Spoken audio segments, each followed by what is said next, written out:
GR9 Telugu టీవీకి స్వాగతం. ఈరోజు సిరిసిల్ల పురపాలక సంఘ పారిశుద్ధ్య కార్మికుల సంఘం మరియు CITU ఆధ్వర్యంలో నిర్వహించిన మే డే ప్రపంచ కార్మికుల దినోత్సవ వేడుకలను పురపాలక సంఘం అధ్యక్షురాలు జిందంకళ చక్రపాణి ముఖ్య అతిథులుగా హాజరై ప్రారంభించారు. ఈ సందర్భంగా పురపాలక సంఘ అధ్యక్షురాలు జిందంకళ చక్రపాణి మాట్లాడుతూ, మేడే సందర్భంగా ఈ కార్యక్రమంలో పాల్గొన్న ప్రతి ఒక్కరికి పేరు పేరున ప్రపంచ కార్మిక దినోత్సవ శుభాకాంక్షలు తెలియజేస్తున్నాము అని అన్నారు. సిరిసిల్ల పురపాలక సంఘ అభివృద్ధిలో, పరిశుభ్రత, ప్రజల ఆరోగ్య పరిరక్షణలో పురపాలక సంఘ కార్మికుల పాత్ర చాలా కీలకమైనదని అన్నారు. ప్రజల ఆరోగ్యాన్ని కాపాడడం కోసం పారిశుద్ధ్య కార్మికులు వారి ఆరోగ్యాన్ని పణంగా పెట్టి విధి నిర్వహణలో భాగంగా పట్టణ పరిశుభ్రత కోసం వెలకట్టలేనిదని, పారిశుద్ధ్య కార్మికుల పట్ల గౌరవంగా నడుచుకోవాల్సిన బాధ్యత ప్రతి ఒక్కరికి ఉందని, పారిశుద్ధ్య కార్మికుల యొక్క గొప్పతనాన్ని తెలియజేసేలా మాట్లాడుతూ, ఈ సందర్భంగా పారిశుద్ధ్య కార్మికులందరికీ ప్రజలందరి తరపున హృదయపూర్వక కృతజ్ఞతలు తెలియజేస్తున్నామని అన్నారు.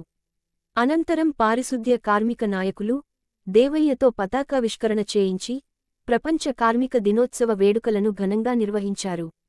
ఈ కార్యక్రమంలో మున్సిపల్ CITU నాయకులు ముషం రమేష్, కొడం రమణ, పారిశుద్ధ్య కార్మికుల సంఘం నాయకులు మరియు పారిశుద్ధ్య కార్మికులు కావచ్చు, మధ్యాహ్న భోజన కార్మికులు కావచ్చు, ఇక్కడ ఉన్నటువంటి నేతన్నలు కావచ్చు, అమాలి కార్మికులు కావచ్చు, ఈ రోజు భవన నిర్మాణ కార్మికులు కావచ్చు, ఏ కార్మిక వర్గానికైనా వారి కేసీఆర్ గారు న్యాయం చేసి వారికి మెరుగైన కూలి వచ్చే విధంగా కృషి చేసిన ఘనత మరి కేసీఆర్ గారిది అని చెప్పి ఈ సందర్భంగా తెలియజేస్తూ, మరి మరొకసారి మరి కార్మిక వర్గం కోసం, వారి హక్కుల కోసం పోరాటం చేసి అసలు భాష కార్మికులందరినీ స్మరించుకుంటూ మరి మేడే స్ఫూర్తితో కార్మిక వర్గమంతా ఐక్యమత్యంగా ఉండి మన ఉపాధి, మన హక్కుల కోసం మన పోరాటం చేయాల్సినటువంటి అవసరం ఉందని మీకు అండగా BRT ఉంటుందని ఈ సందర్భంగా తెలియజేస్తూ, జై తెలంగాణ.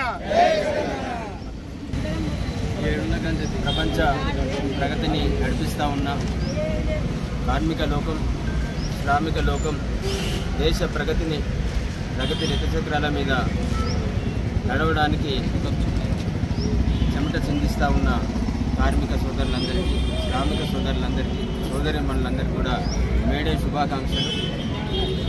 తెలంగాణ రాష్ట్రంలో రాష్ట్ర ప్రగతిలో భాగస్వాములైన మా కార్మిక లోకానికి, శ్రామిక లోకానికి, అఖండ అసంఘటిత కార్మికులందరికీ భారత రాష్ట్రం పార్టీ అండగా ఉంటుంది.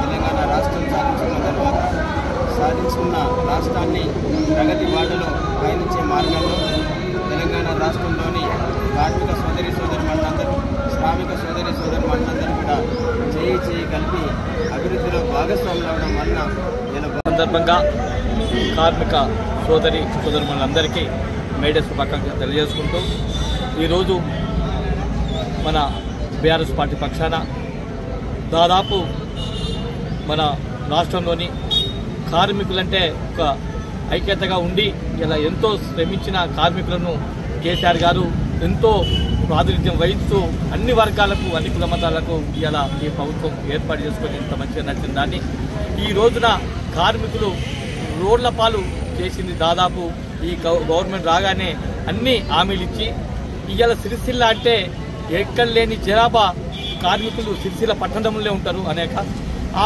పట్టణ ఉపాధి అనేది ఇవాళ పవర్ రూమ్ కార్మికులకు ఉండే ఉపాధి ఇవాళ 5 మాసాల నుంచి ఈ కాంగ్రెస్ ప్రభుత్వం రోడ్ల పాలు చేసిందని చెప్పి నిర్ధారణ ఏంటిదంటే, మొన్న దాదాపు పవర్ రూమ్ పరిశ్రమ లేక కార్మికుడు ఇవాళ వీళ్ళకే పని దొరుకుతలేదనే తరుణంలో ఇలా పవర్ రూమ్ కార్మికులు వచ్చి ఇక్కడ మేము కూలి పని పోతామని చెప్పి రావడంతో ఇక్కడ ఉన్న లేబర్ అడ్డ మీద కార్మికులకు ఇబ్బంది అవుతుందంటే దీనికి కారణం కాంగ్రెస్ ప్రభుత్వం అని చెప్పి నిర్ధారణ.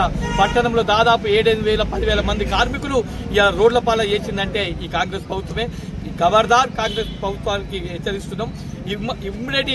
ఎంబడే ఈ బతుకమ్మ చీరల ఆర్డర్లు కానీ ఇవి కానీ ఇచ్చి, ఇంకే ఆర్డర్లన్నా ఇచ్చి కనీసం కార్మికులు ఉపాధి కల్పించమంటున్నాం. ఏమన్నా మేము వేరే కోరుకోలేము. కానీ కార్మిక దినోత్సవం సందర్భంగా ఇలా కాంగ్రెస్ ప్రభుత్వ నాయకులకు మరి ముఖ్యమంత్రి గారికి మేము కోరుకునేది ఒకటే, కార్మికులనేటోళ్ళు కంటికి రెప్పలా కాపాడుకున్న కేసీఆర్ గారు ఇవాళ మీరు రోడ్ల పాలు ఎత్తురు కాబట్టి ఈ కార్మికుల ఉసురు ఖచ్చితంగా మీకు తగులుతుంది, లేకపోతే మాత్రం వాళ్ళకు ఉపాధి ఇవ్వాలని చెప్పి కార్మిక దినోత్సవం సందర్భంగా కాంగ్రెస్ పార్టీ నాయకులను ఈ సందర్భంగా హెచ్చరించడం జరుగుతుంది. జై తెలంగాణ.